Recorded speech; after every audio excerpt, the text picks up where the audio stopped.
Welcome to Hockenheim for the third race of the Alpine Elf Europa Cup season, which kicked off in the Nogaro circuit a few weeks ago. And then we're coming here to Hockenheim for the second event of the campaign. And it's the 4.5 kilometre challenge of the home of the German Grand Prix that we have got to look forward to this weekend. 2 races, 25 minutes and a lap each. And the grid for this one being set from this morning's qualifying session, which means that Jean-Baptiste Mehler, who lines up on pole position. Alongside him on the front row of the grid will be Mike Parisi, as you join myself and Evans on a warm and sometimes sunny afternoon here in Hockenheim.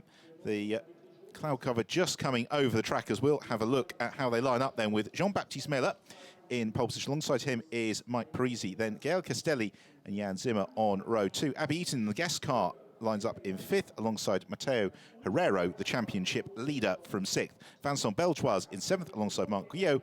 Then it's Laurent Ergon in 8th ahead of Nicolas Milan, Antoine Miguel and Julien Nervaux completing the 6th row of the grid. And then Marc Sylvester at the top of the gentleman drivers in 13th ahead of Mathieu Blaise, then Franck Rouxel and Pierre Macchi, and then Stéphane Prou to complete the 17 car field, all of which comprise of the Alpine 110 car.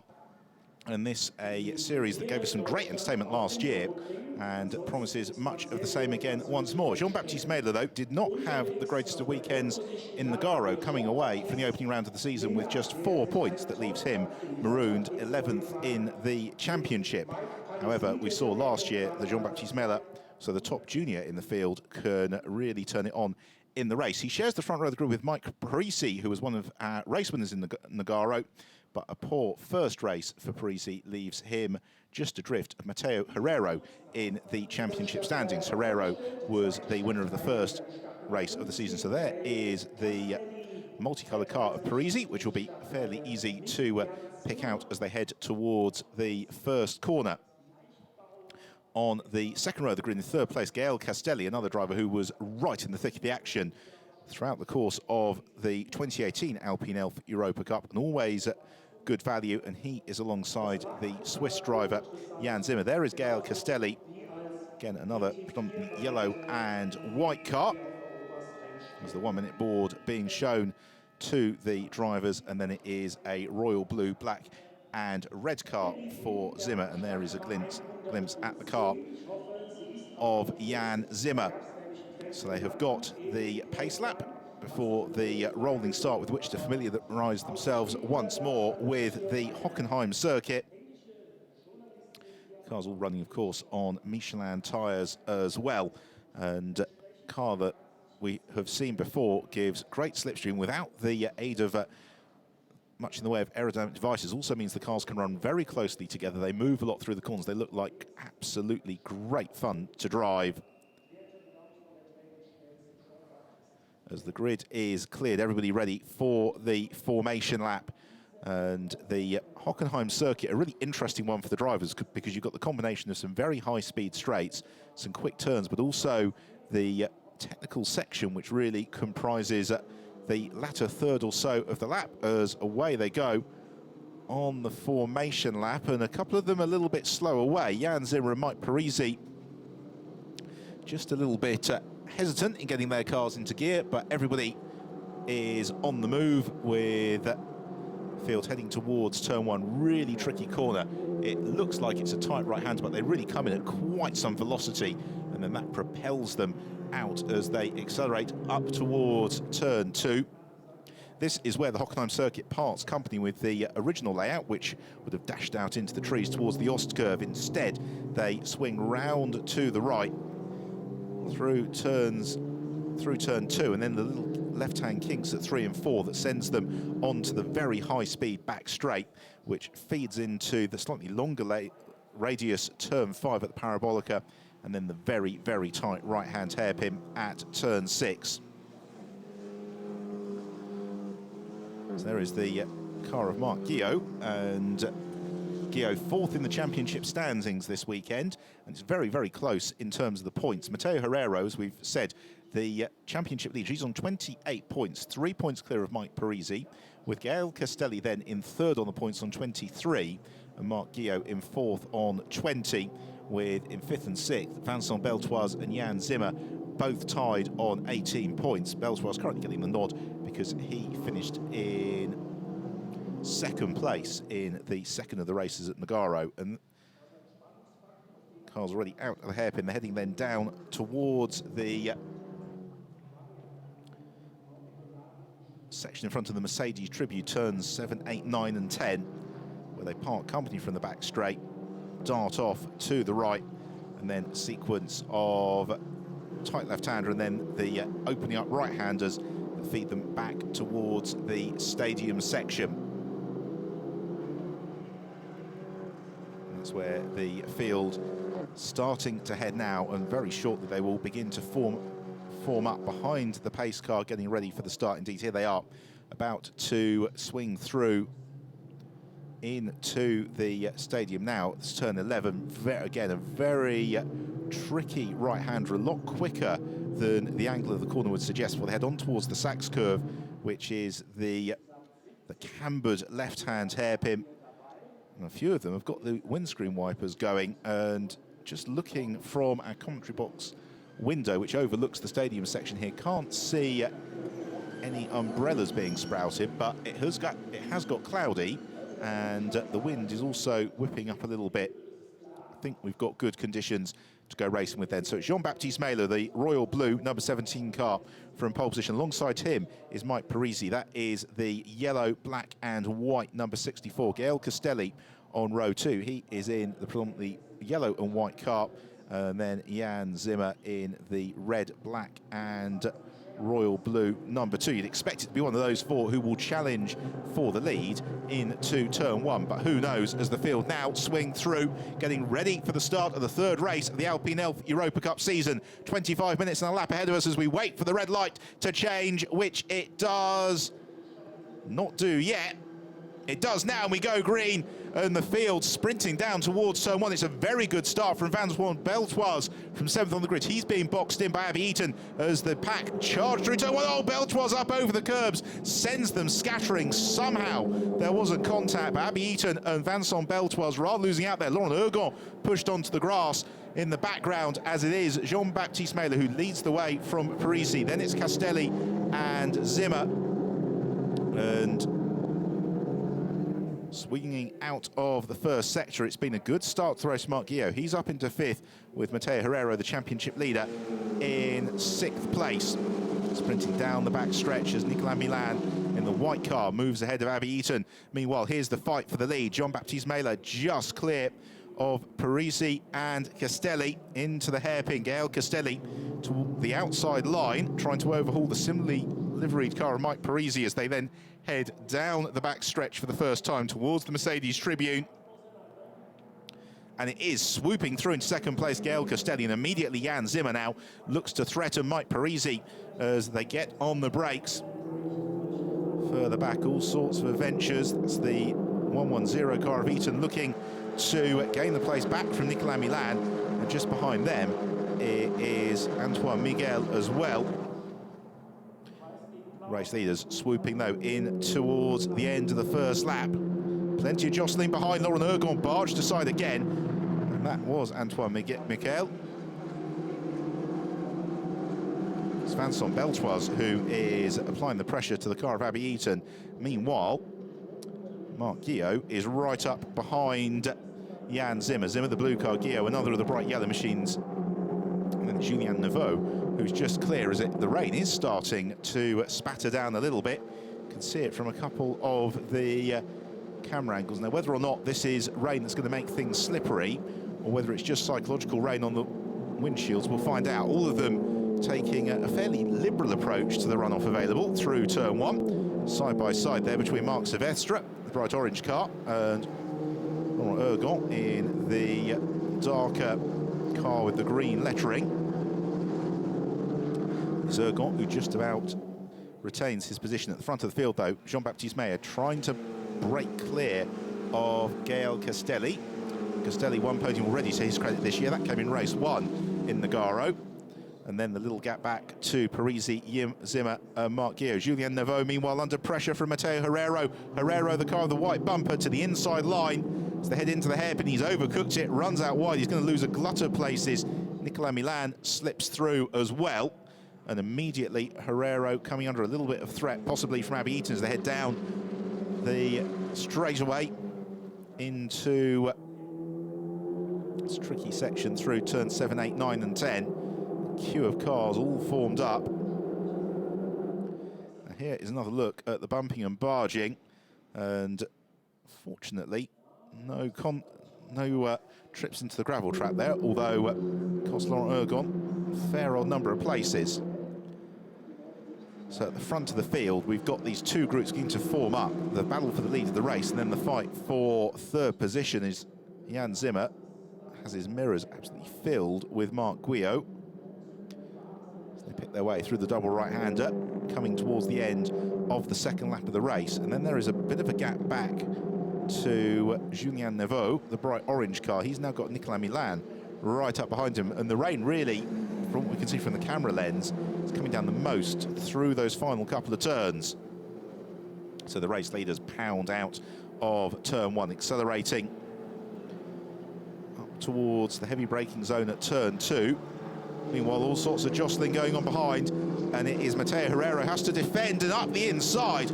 Antoine Miguel, brilliant manoeuvre as he was able to just launch his way through and gained a couple of places in one bite. And still Herrero is busy defending. He has got Abby Eaton right alongside him. Vincent Beltoise tucked up just behind the blue car of Eaton. They're going to make it three wide now, heading in towards the Parabolica. Bold racing. Beltoise is the driver who just can't find the track position. He has to back out of the move. They all then close up on the brakes. Have they given each other enough room? As Miguel, a little bit maybe tentative on the brakes, gets barged aside as Herrero and Eaton arrived side by side. And that possibly explains why Mateo Herrero was under threat as they came out of turn one. Another view of it, just over the grass, bumping and boring on his way. And he has lost out further ground still. He's now slipped in behind Vincent Beltoise. Laurent Ergon tucked up just behind him as well as they head towards the stadium once more. This Abby Eaton heads this group of cars. They're fighting over 8th position and beyond. Meanwhile, here is the fight at the front of the field, and it's once more really a train of 5 cars. Jean-Baptiste Meyler is the man who is in control of the race, such as it is. 4.5 tenths rather, clear of Gael Castelli. Mike Parisi just behind, then Jan Zimmer and Marc Guillot. And this quintet, if they work together, they will be able to begin to build a little bit of a gap over Nicolas Milan. Meanwhile, here is the fight for 8th, and Antoine Miguel under real threat now from Abby Eaton, who looks to the inside into turn one. Again, not an awful lot of room. Everybody slithers out wide. It could be Vincent Beltoise who is the beneficiary here. As they head towards turn two, Mateo Herrero and Laurent Ergon all part of this. Sideways from Beltoise, he's able to gain that 9th place. But of course, as this group squabble with each other, it's allowing the leading group of cars to really make a little bit of a bid for freedom. Then again, if we do have any more precipitation, that would certainly put the cat amongst the pigeons somewhat. On the brakes into the hairpin once more. Beltoise to the inside, and he clatters into the side of it. Oh, and contact, and that's why, because he got absolutely clouted by Mateo Herrero, and the championship leader Herrero, a lot of damage to the front of his car. Vincent Beltoise, the side of his car looking very second-hand indeed. Oh, and there's smoke pouring from the car of Herrero as they head down the back straight. You can see in the background that that is an Alpine that's possibly already reached its summit in terms of this race. Here, meanwhile, is the fight at the front of the field as they're all kicking up the dust out of turn 11 into the Sachs curve.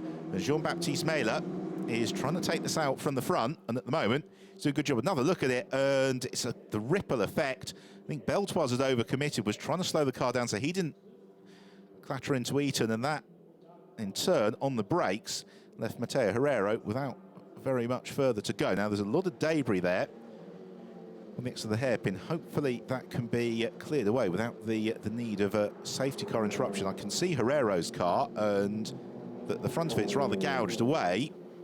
And yeah, there's still some smoke coming from it. Meanwhile, this is the battle at the front of the field. and they've just dropped Marc Guillot in 5th, so it's now a 4-way fight. We're on to the 5th lap of the race. The clock all the while, of course, ticking down. And Jean-Baptiste Meyler leading the way, having just set the fastest lap of the race last time around. That's given him a buffer over Gael Castelli of just shy of 6/10 second. Here, meanwhile, is the erstwhile championship leader, Mateo Herrero, and that, unfortunately, is fairly significant damage. God, look at the debris out of the hairpin, and the driver's trying to pick a path through it. But there are lots of bits of car scattered all over the circuit. Vincent Beltoise also paying a trip to the pit lane as well. And that's a disappointment for him, as the fight at the front continues. They head into turn 11 once more, and on towards the banked hairpin over at the Sachs curve. And Gael Castelli's been there or thereabouts behind Jean-Baptiste Meyler, but he's just not been able as yet to find a way through past Meyler. Meyler also the top junior in the race at the moment, with Mike Parisi there. He is in 3rd position, and Parisi just beginning to ease clear of Jan Zimmer at the moment. And another lap reeled off by Jean-Baptiste Meyler, not quite as fast as the last one, but it was quicker than Gael Castelli, so he further built his advantage, out now to 6/10 of a second. Castelli, meanwhile, is 8/10 second clear of Mike Parisi, who's got a second's advantage over Jan Zimmer. So the fight at the front yet to really crackle into life, but then with 15 minutes to go, they've almost done the first part of the job, which is to split the field. Then they can worry about maybe pushing on a little bit harder in the latter stages. Fortunately, that excellent fight for 8th has rather been detonated somewhat by the instant up at the hairpin. Antoine Miguel now reasonably comfortably in 8th position, with as part of a 2.5 second advantage over Abby Eaton. Meanwhile, in the background, the drive to watch for possibly could be Nicolas Milan. There he is, the white car, number 8, and in 6th position. He's got a 2.9 second deficit to Marc Guillot to try and chase down. Last round he gave a little bit of ground away to Guillot. Here is Julien Neveu then in 7th place, and Julien Neveu 2 seconds pretty much exactly adrift of Milan. And then we have got Antoine Miquel, who has broken clear in 8th place. So the top 10 a little bit more settled than it was a few laps ago. So Abby Eaton in 9th, sporting a little bit of damage as well, just to the tail of her car. And then Mathieu Blaise and Laurent Ergon having a good scrap for 10th and 11th. And behind them in 12th is Marc Sylvestre, who is the top of the gentleman drivers at the moment. The front of the field once more, Jean-Baptiste Meyler stretching away. It's just slithering a little bit wide there. Mathieu Blaise, that's the black and white car. It gives Laurent Ergon the opportunity to challenge. Here is Marc Sylvestre, then the top gentleman driver. Ergon looks to threaten into turn 1. And it's a deceiving angle into turn 1 because you think there's space to the inside, but the racing line as the corner tightens means that any gap will really disappear very, very quickly.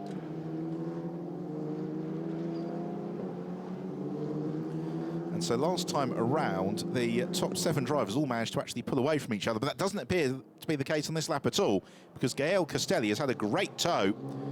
Oh, and a problem running out very wide. Jean-Baptiste Meyler, he rejoins just as they come out of the hairpin, but he was out right in that debris field. I hope that has not caused him any issue in terms of picking up something sharp in his tyres, but he's got Castelli now right with him, and the fight for the lead suddenly comes alive as we hit half race distance, and Gael Castelli asking all the questions all of a sudden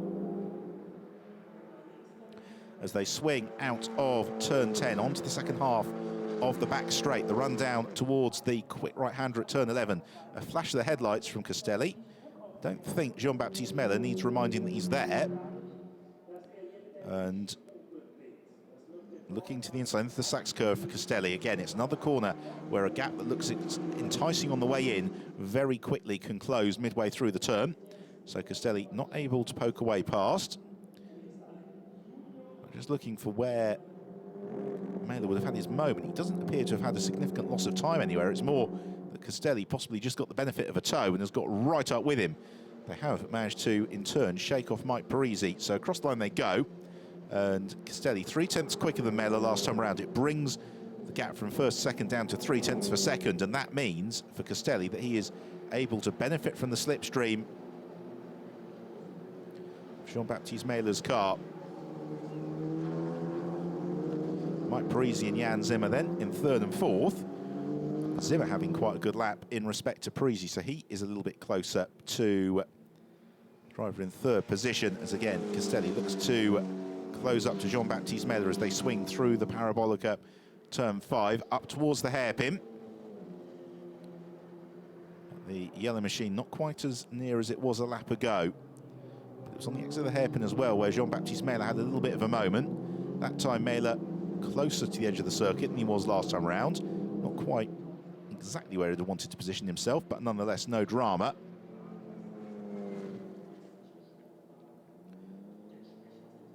And this is turning into a game of cat and mouse once more between the leading duo. But as Jean-Baptiste Mailer re-establishes his rhythm, he's just able to fractionally inch clear of Gael Castelli as he's done throughout the course of this lap. And it means they come towards the end of the second sector. Mailer 4/10 quicker than Castelli through sector 2. And that builds his buffer back out to 8/10 of a second. So 10.5 minutes plus a lap to go. This is the third race of the Alpine Elf Europa Cup season. And as things stand, it would appear as if we are set on having our third winner of the campaign.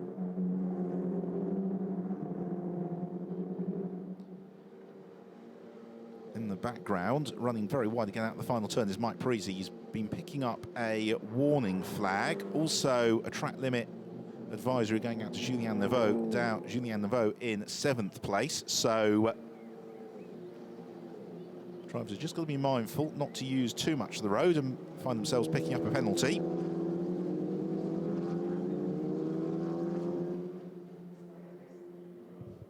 Sprinting out of turn 4 then.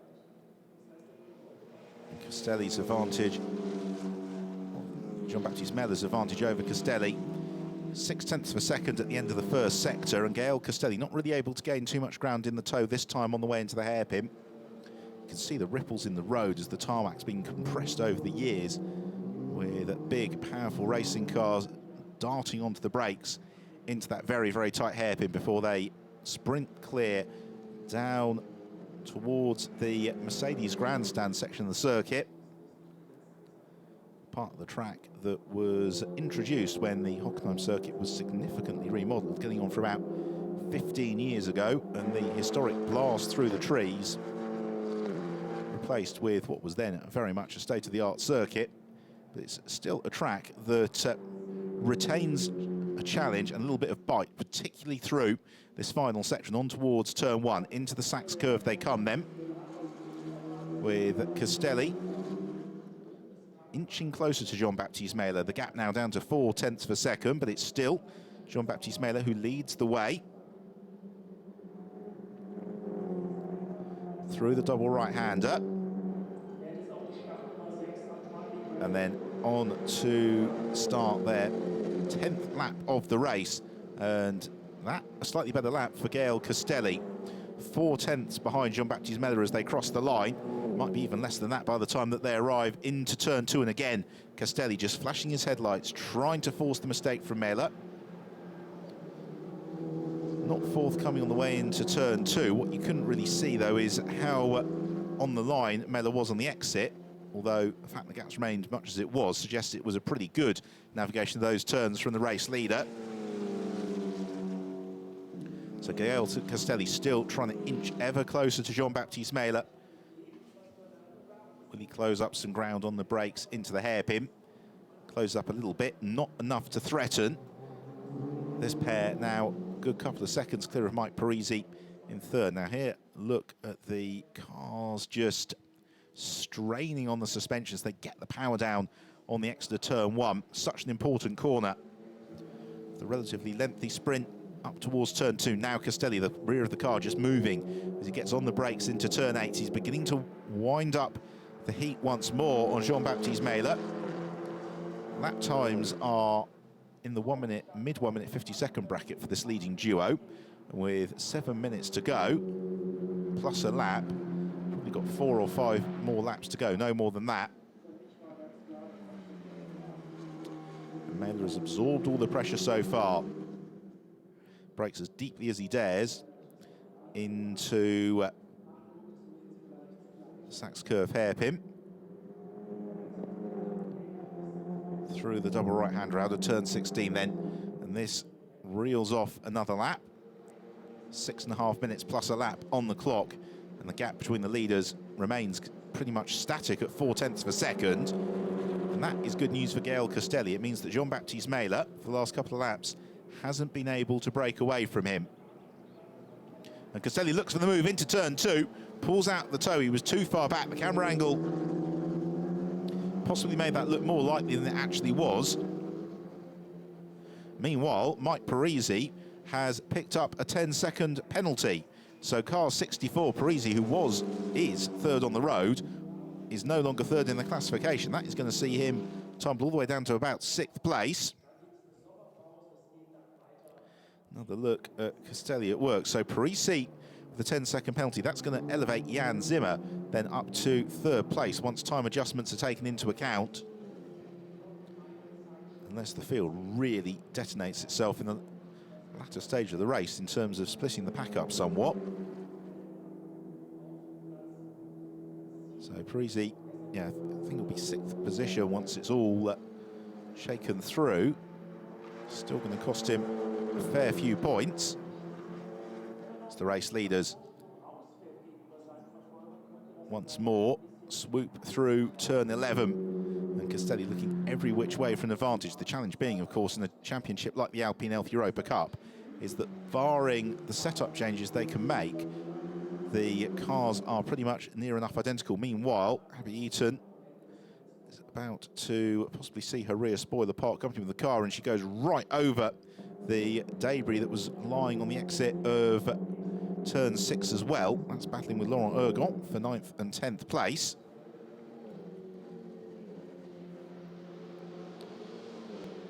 So through go the race leaders. That time around, Jean-Baptiste Meyler, the race leader, fractionally quicker than Gael Castelli.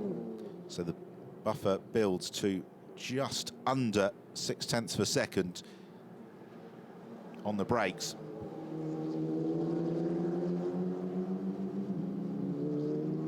Castelli trying to close up onto Jean-Baptiste Meyler. The challenge being, though, that these cars have got identical braking properties. They will be able to get the same level of grip from the Michelin tyre, and therefore, for Castelli to get the jump on Meyler, he needs to be a little bit closer than he is at the moment.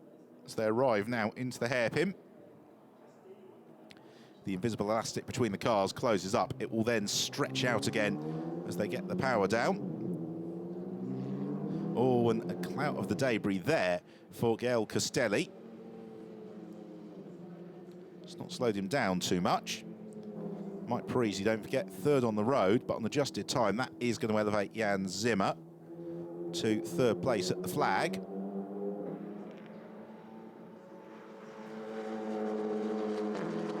So they swing out of turn 10 once more, running down the straight into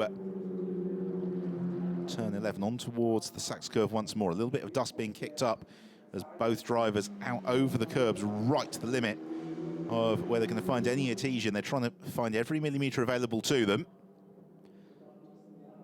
And this an enthralling race of cat and mouse as Jean-Baptiste Meyler thus far has absorbed all the pressure that Gael Castelli's been able to throw at him.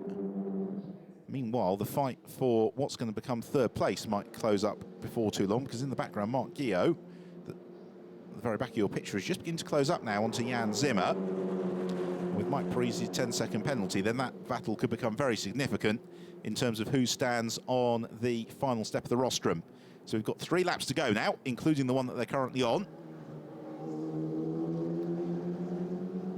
And Jean-Baptiste Meyler leading the way, as he has done throughout the course of the race. But it's never been comfortable for Jean-Baptiste Meyler, and that is certainly the case on this, the 13th lap, as Gael Castelli continues to fill the mirrors. Meanwhile, Laurent Ergon and Abby Eaton continue their squabble over 9th and 10th, and that little trip across the gravel is enough to elevate Laurent Ergon up into 9th place. Here then is Mike Parisi, who is 3rd on the road, but he's got to repeat a 10-second penalty. So it means the battle behind him is effectively the one for 3rd place.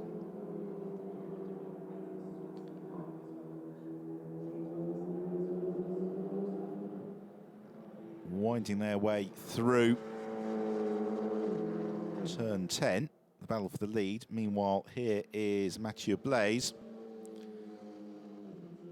really at work. Lovely to see the way the car angles itself in the suspension. There's a little bit of dust kicked up there once more by the leaders. About to start the penultimate lap, and if Gael Castelli's got anything in his locker now to throw at Jean-Baptiste Meyler, now is the time to do it. Meyler just 9 kilometres away from the checkered flag and his first win of the season.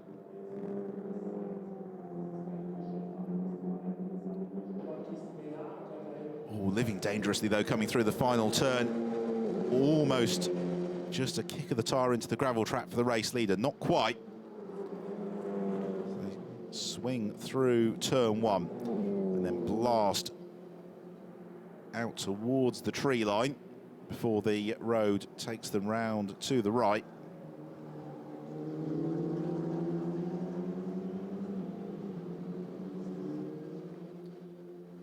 And at the moment, Jean-Baptiste Meyler seems to have this one reasonably under control. He's not put a wheel wrong throughout the course of the race. And the car not particularly sliding around underneath him either. He's just doing exactly what he needs to do, keeping the car in perfect balance and making the drivers behind him do all the hard work. So Parisi 3rd on the road, but look at the fight going on really for 3rd place between Jan Zimmer and Marc Guillot, because Guillot is right up with Zimmer. Zimmer is the blue and red car, with Marc Guillot the yellow and black machine. They've got enough of a buffer over Nicolas Milan. I don't think to worry too much about Milan's progress. But this is an opportunity now for Guillot, who looks challenged to the outside of Jan Zimmer as they head through turn 8. He just couldn't quite draw alongside, even though the road would have possibly come towards him, but he's trying to force the error from Zimmer as they head down the second half, effectively the back straight, into the stadium section for the penultimate time of asking. And Marc Guillot trying to force the error from Jan Zimmer, trying to just make something happen. Zimmer, though, he's on the brakes. He leaves a glimmer of daylight at the Sachs curve. It's not, though, going to be enough for Marc Guillot to take advantage of as they wind their way on towards the last couple of turns. The clock has ticked to 0. They will be seeing the last lap board as they accelerate out of the final turn onto the start and finish straight. Meanwhile, the race leader's already into turn 1. And Guillot is tucked up behind Jan Zimmer. How close he is, we'll find out. So they come broadside to the camera lens. The answer is he's very close indeed, and may be near enough to challenge the head up towards turn 2. Zimmer just focusing on the racing line. Marc Guillot not trying into turn 2. He might look to, though, get the toe from Zimmer as they head on towards the hairpin at turn 6, which is a good overtaking opportunity. And that is the challenge. The gap between them was just 0.3 of a second as they came out of turn 4. Race leaders already through the hairpin for the final time, and Zimmer just covering the inside line's hairpin. It gives Guillot the opportunity to look to the outside now. Has Zimmer overcommitted? Guillot, if he gets the power down and squirts away a little bit quicker, may be able to move through, and that appears to be what's happened, because they're side by side as they head towards turn 7. And Marc Guillot swoops past Jan Zimmer, or does he? Zimmer takes to the curbs, he keeps his foot in. Guillot, though, then covers the inside of the road, heading towards turn 8. It's not done just yet, but Marc Guillot, on adjusted time, is heading towards 3rd position in the opening race of the weekend. Meanwhile, here are the race leaders. Jean-Baptiste Meyler and Gael Castelli, they have been the class of the field. And the race leader, Jean-Baptiste Meyler, has not put a wheel wrong. And he's now got Gael Castelli right with him, but just a couple of corners to go as they head through the final turn now. The checkered flag is ready and waiting. It's going to be victory in the opening race of the Alpine Elf Europa Cup here in Hockenheim for Jean-Baptiste Meyler, runner-up Gael Castelli. Third on the road is going to be Mike Parisi, but third and adjusted time will go the way of Marc Guillot after his last lap pass of Jan Zimmer. And they are followed across the line by Nicolas Milan. Antoine Miguel, the second of the juniors, in 7th place ahead of Laurent Ergon, with then Abby Eaton in 9th, just clear of Julien Neveu. And then Mathieu Blaise in 11th, winning the Gentleman Drivers' Trophy. And we move clear of Marc Sylvester late on. So a very entertaining race, as ever, from the Alpine Elf Europa Cup. A great way to start their weekend in Germany.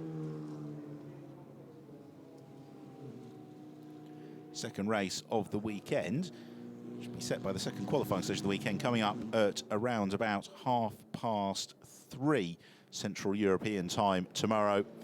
But none of that right now is of any concern to Jean-Baptiste Meyler, victorious in race when he put the car on pole position. He also set fastest lap, so he gets the clean sweep of the day's proceedings. A lights to flag victory, but that makes it sound a little bit more simple than it actually was, of course, because he was under real pressure all the way throughout the race from Gael Castelli. So they go past the debris from the Matteo Herrero Vincent Beltoise incident and run their way back towards the pit complex. So look then, the classification then. Jean-Baptiste Meyler, the race winner from Gael Castelli. Marc Guillot taking third ahead of Jan Zimmer. Nicolas Milan in 5th, with Mike Parisi in 6th and adjusted time. Antoine Miquel in 7th, ahead of Laurent Ergon, Abby Eaton and Julien Neveu. Mathieu Blaise, the top of the gentleman drivers, ahead of Marc Sylvester and Pierre Mackie, with Stéphane Prou, the last of the drivers who made it to the checkered flag, in 14th. Unfortunately, we lost Franck Roussel, Matteo Herrero and Vincent Beltoise along the way. So Jean-Baptiste Meyler also setting the fastest lap of the race as well, and from pole position, making for a very dominant afternoon's work in the Alpine Elf Europa Cup. So the field winding their way back towards Parc Fermé and the podium.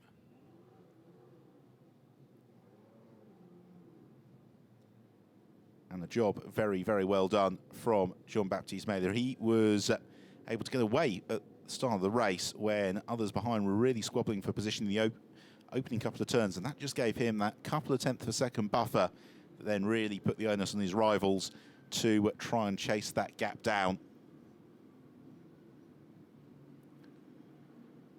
And for any driver, always a very, very special moment to roll your way down pit lane towards Parc Fermé and pull into the winner's parking space, unless, of course, the driver who finishes in second place pops the door open and you can't quite park there. None of that, though, I don't think of any concern for Jean-Baptiste Meyler. Job very, very well done. And he and the Autosport GP team celebrating victory. It's a very busy season for the Alpine Elf Europa Cup. They have got visits to Spa, Silverstone, the Circuit of Barcelona, Catalunya, and Paul Ricard to comprise their 6-event, 12-race calendar.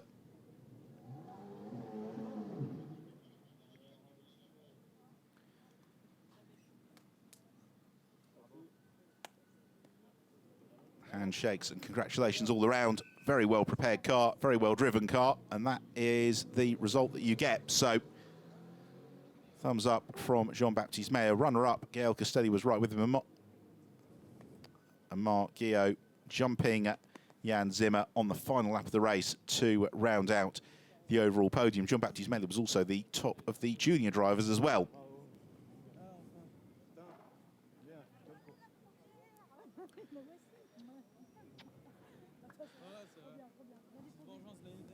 Voilà, exactement. So let's have a look back at the best of the race, and it was the blue car of Jean-Baptiste Mele who got the jumps, the field charged towards turn one.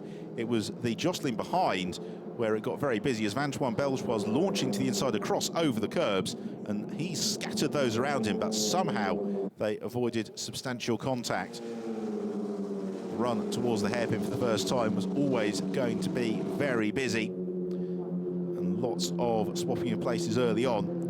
As Antoine Miquel trying a little bit too hard to squeeze past Laurent Ergon. Also living dangerously was Mateo Herrero, who came into the race as the championship leader. But a slightly messy first couple of laps for Herrero eventually ended in disappointment. A concertina between Eaton and Beltoise into the hairpin, and it was Herrero who came off worst, clattering into Beltoise. Result, two very badly damaged cars. It was straight out of the race. Herrero's radiator leaving a smoke trail as he made it back to the pits. All eyes focused on the battle at the front between Jean-Baptiste Mele and Gael Castelli. Castelli was an ever-present shadow for Mele, but was unable to find a way through. Laurent Ergon eventually claimed 8th after that move on Abby Eaton as they went through turn 11.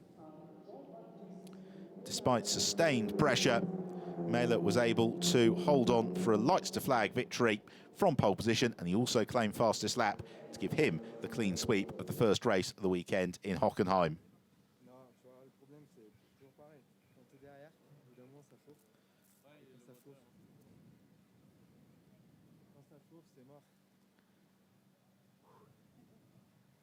So very happy if tired drivers behind the podium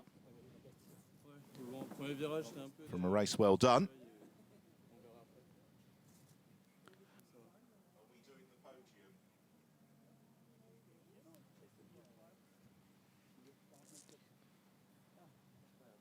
Chance to have a quick chat about how things unfolded.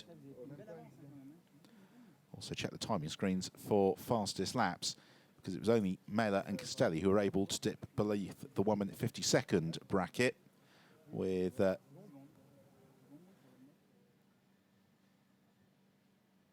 Castelli pushing very, very, very hard, trying to get onto terms with Mele, but to no avail. But we will look forward to seeing what tomorrow brings. They've got qualifying tomorrow morning, then the race tomorrow afternoon. And that gives the possibility of a grid looking somewhat different to the one that we had today, and possibly our 4th winner of the season from 4 races.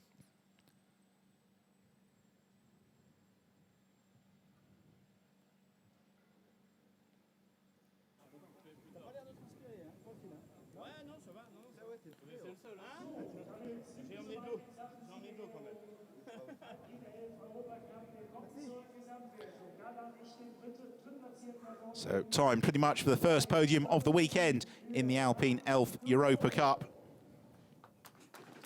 And 3rd place to Marc Guillot, able to pick his way past Jan Zimmer on the last lap. Runner-up then Gael Castelli.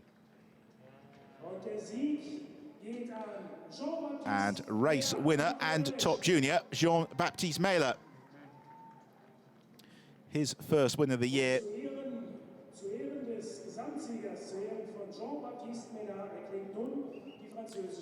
And winning Team Autosport GP.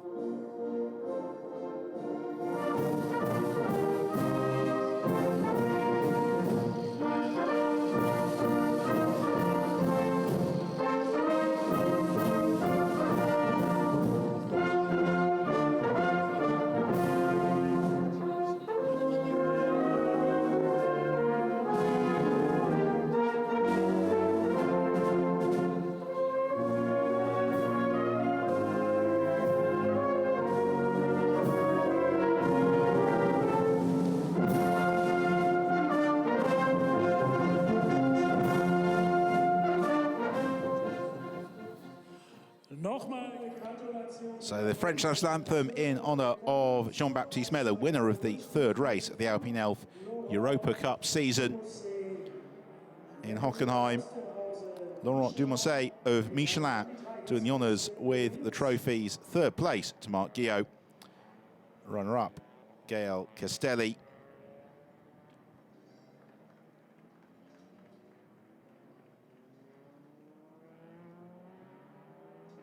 Bubbly also making its way to the podium. And of course, our race winner, Jean-Baptiste Meyler.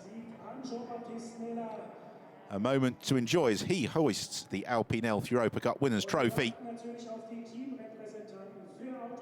on the top step of the podium.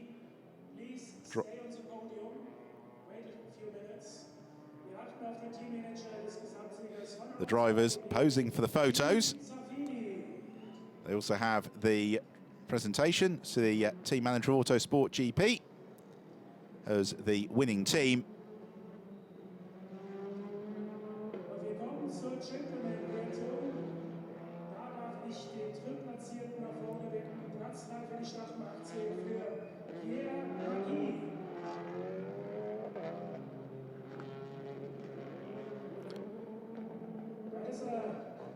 So all smiles with our top three on the rostrum from the Alpine Elf Europa Cup.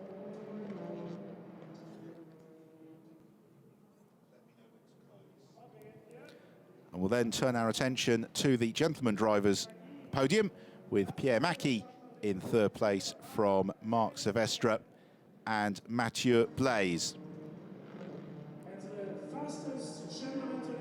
So Pierre Macchi a little bit adrift of Marc Sylvester, but Sylvester and Blaise separated by just 3.5 seconds at the line. That was a position that changed mid-race as well.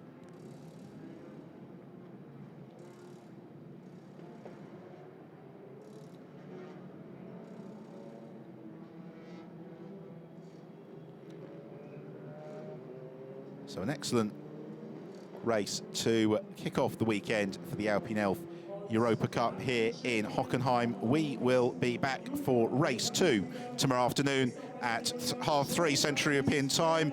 Until then, from Ben Everton Hockenheim, it's goodbye.